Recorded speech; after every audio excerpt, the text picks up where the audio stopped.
Andrew Carnegie's 7 ultimate advice for every ambitious young person. Andrew Carnegie was one of the richest men in history, but he didn't start that way, and he intentionally didn't end up that way either. He went from $1.20 a week to $309 billion, then gave it all away. Andrew Carnegie, a Scottish immigrant, set foot on the shores of the United States at the age of 13 in 1840. He began with nothing, and through hard work, perseverance, and being at the right place at the right time, he became the richest man in his generation. His story is one of moving from humble beginnings with little or no education to becoming the emperor of a steel empire and ultimately a philanthropist. In today's video, we share with you 7 life-changing lessons from the life of Andrew Carnegie. Be sure not to miss number 4. It's powerful stuff. While you're here, consider subscribing to our channel for more inspiring videos like this. Number 1. Always look out for and seize opportunities. Carnegie took his first job at age 13, working 12 hours a day, 6 days a week, and earning 20 cents a day in a cotton mill. He then moved over to another job running a small steam engine, a job that proved highly stressful. He remained optimistic and kept his eyes open for a chance to move ahead. In his words, "My hopes were high, and I looked every day for some change to take place. What it was to be, I knew not, but that it would come, I felt certain. If I kept on, one day, the chance came." Carnegie's boss had to make out some bills, and since he didn't have a clerk, he asked Carnegie to do it. He performed the task excellently well, and his appreciative employer kept finding Carnegie odd jobs to keep him from having to work on the steam engine. To Carnegie, this was just the first step in his pursuit of better prospects, and he took it upon himself to prepare for the next opportunity that might open up. Luck happens when preparation meeting opportunity. Opportunities abound for the prepared. Always stay prepared. You never know when opportunity comes knocking. Number 2. No one can push you up the ladder. Picture your future as the top of a building. If you have to get to it via a ladder, you may need some help going up the ladder, but the rest of the journey is on you. It takes a lot of effort to make things happen. Effort requires action, and action differentiates successful people from the unsuccessful. You are your actions. What you do determines your future, not what you plan to do or think you should do. It is your actions that will make your future, not your plans, but actions. Number 3. Concentrate your energy, your thought, and your capital. Do you know the difference between the light bulb and the laser beam? It's concentration. Laser beam is based on the principle of unwavering concentration.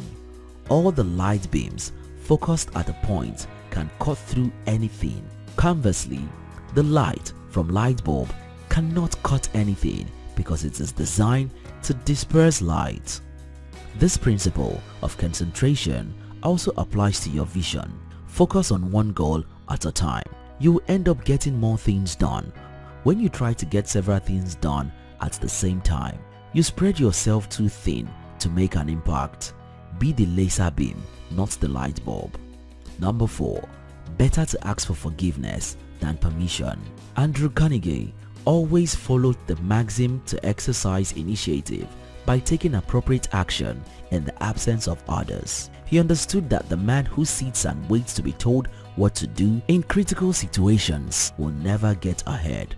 That it was better to ask for forgiveness than permission. Taking the initiative was how Carnegie started to work his way from telegraph messenger boy to telegraph operator at the age of 16. Carnegie not only taught himself the art of telegraphy, he was also one of the first to learn how to take down messages by ear. By the time he was 24, he was made superintendent of the railroad's Pittsburgh division. The rising man must do something exceptional, and beyond the range of his special department, he must attract attention, says Andrew Carnegie. The world makes way for a man who knows where he is going. It will make way for you too when you bring your best effort to whatever you do. Number 5. Motivate yourself or remain mediocre forever. People who are unable to motivate themselves must be content with mediocrity, no matter how impressive their other talents. Motivation is like taking your bath. You have to do it every day. Now, imagine having to wait for someone to come take your bath every day. How unlikely. A dozen motivation books and speeches will only get you fired up for the moment. Reality always sets in afterwards. People who become successful take the responsibility to self-motivate, to make daily commitments and take daily actions. Success is in the daily routine, not in a one-time event. Learn to push yourself because no one else is going to do that for you. Number 6. Man must have an idol. The amassing of wealth is one of the worst spices of idolatry.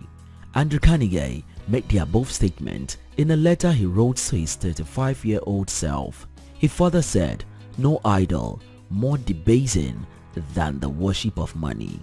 He further resolved that whatever vocation he engages in, he must be careful to choose a life that will be most elevating to his character. Carnegie was 66 when he sold his company in 1901. Retiring 31 years after he had predicted, he spent the rest of his career in philanthropic pursuits. Carnegie foresaw what the world today would be like a century ago. Today's society idolizes money. The mantra is, you get rich or die trying. Even if you have to sell your soul, you're expected to do everything to get rich, then do everything to stay rich. While you have all the ambition to amass great wealth, remember to make your life much more than just idolizing money. It's good to make a lot of money. It's even better to live a life you'll be proud of. Number 7. Build a legacy, not wealth. In his most famous piece of writing, The Gospel of Wealth, Carnegie said that the man who dies rich dies disgraced, and he spends the rest of his life doing his best to live by that. From 1901 until his death in 1919, Carnegie distributed his wealth to schools, libraries, colleges, and other public works. He believed that the best way to spend what he called excess wealth was to put it to long-lasting causes for world peace, art, and education. Yet, despite his efforts, Carnegie still died rich. In his will, he gave $30 million, the bulk of his remaining fortune, to the Carnegie Corporation, which he hoped would help establish international laws and foster world peace. What legacy do you hope to leave behind? What's one lesson you are taking away? Let us know in the comment section. If you are yet to subscribe to After School Africa channel, this is likely a good time to subscribe. Until next time, your success matters.